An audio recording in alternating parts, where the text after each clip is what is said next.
Picture this. It's 7:30 a.m. on a Tuesday. You're sitting in your car, staring at the taillights of a 2022 Honda CR-V in front of you. You've been in this exact spot for 20 minutes. You're heading to a job that pays you, let's say, $85,000 a year. You just bought a house. You've got the 401k going. On paper, you're killing it. But as you're sitting there, you've got this hollow feeling in your chest. You're calculating how many hours of this commute, of this meeting that could have been an email, it took to pay for that $50,000 SUV you're sitting in. And then it hits you. You didn't buy that car with money. You bought it with 6 months of your life. 6 months of Tuesday mornings you'll never see again. Look, if that feels like a gut punch, it's because it should. Most of us are living under a massive financial delusion. My name is Prime, and I spend way too much time thinking about the intersection of human psychology and compound interest. If you're someone who feels like you're earning more than ever, but somehow have less freedom than when you were broke, make sure to hit that subscribe button and give this video a thumbs up if this helps you out. Because today, we're reframing wealth entirely. We've been told that money is the goal. It's not. Money is just the receipt. Time is the real currency. The math of the receipt. Here's the thing. Most people look at their bank account and see a number. They see $10,000 and think, I can buy $10,000 worth of stuff. Wrong.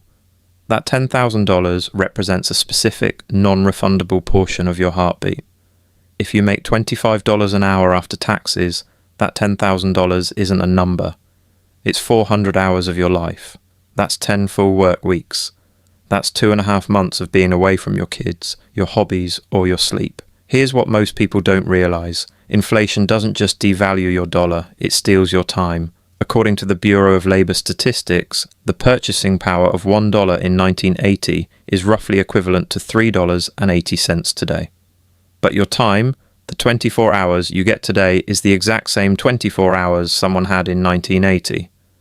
Your time is the only asset with 0% inflation and a 100% burn rate. Let's look at the math. Suppose you want to buy a luxury watch for $15,000. Person A earns $30 per hour, net.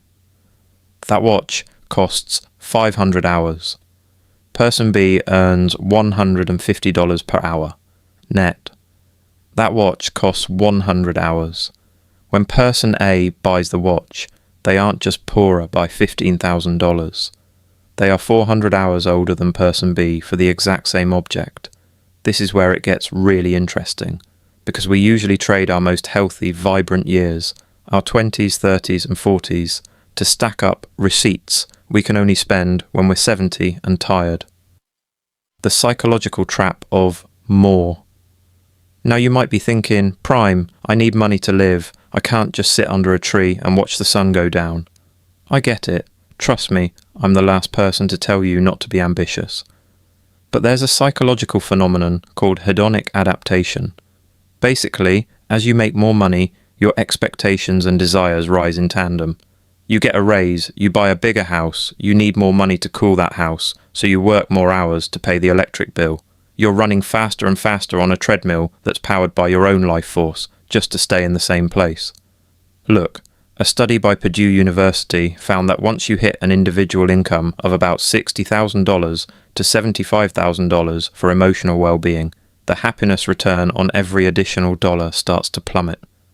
Yet, we keep trading time, the finite resource, for money, the infinite resource, long after the happiness utility has flattened out. Why? Because we're socialized to believe that the person with the most receipts wins. But in reality, the person who owns their Tuesday afternoon is the one who's actually wealthy. The opportunity cost of the golden handcuffs. Let's talk about the gap. Most people think of wealth as income minus expenses equals savings. I want you to think of wealth as passive income divided by monthly expenses equals days of freedom. If your expenses are $5,000 a month and you have $0 in passive income, your freedom score is 0. You are a slave to the clock. But here's a shocking statistic for you.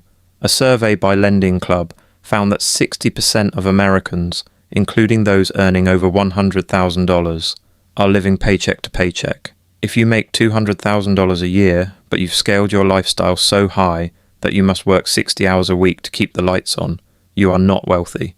You are just a high-priced tenant in your own life. Compare that to someone making $50,000 a year who lives on $30,000 and has invested enough to cover their basic needs. They own their time. They can say no.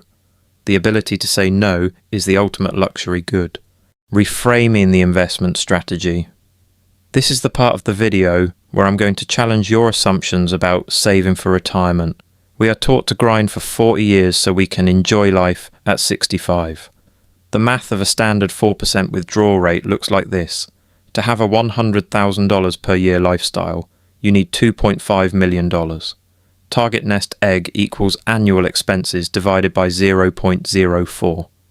But think about the biology here. Is a day at age 25 worth the same as a day at age 75?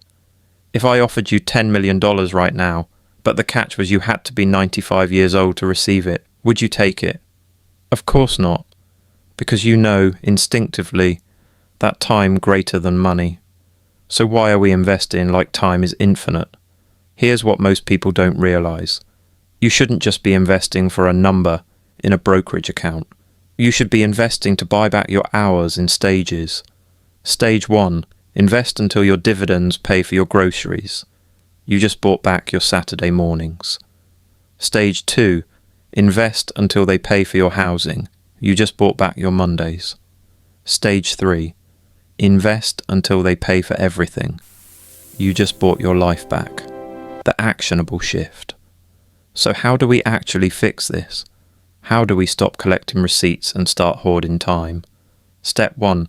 Calculate your real hourly wage. Don't use your salary. Take your take-home pay, subtract the cost of commuting, the work clothes, the I'm too tired to cook takeout, and the therapy you need to deal with your boss. Then divide that by your total hours, including the commute and the time you spend thinking about work. That's your actual trade rate. Step 2. The 48-hour rule. Before you buy anything over $100, convert that price into life hours. If a new phone costs 40 hours of work, ask yourself, is this phone worth a full week of my existence? Usually the answer is no. Step 3. Aggressive automation. Every dollar you move into an index fund or a cash-flowing asset is a soldier you're sending out to fight for your freedom. The final revelation. Look, here is the uncomfortable truth. One day, you're going to be at the end of the line, and in that moment, you would give every single receipt, every car, every house, every digit in your bank account, just to have one more Tuesday morning in traffic. Wealth isn't about having a lot of money. Wealth is the ability to fully experience life. If you're spending your life earning the receipt, but never actually using it to buy your freedom, you aren't winning the game. You're just keeping score for a game you're losing. Reframing your life around time doesn't mean you stop working. It means you stop working for the wrong reasons. It means you start valuing your hours as the precious dwindling commodities they are. Start buying your time back, even if it's just 1 hour a month, then 1 hour a week. If you found this helpful, do me a favor, share this with one person who's currently stuck on that treadmill. We need to stop glorifying the grind and start glorifying the freedom. I'm Prime. Thanks for watching. Now go do something with your time that's worth more than a receipt, and I'll see you in the next one.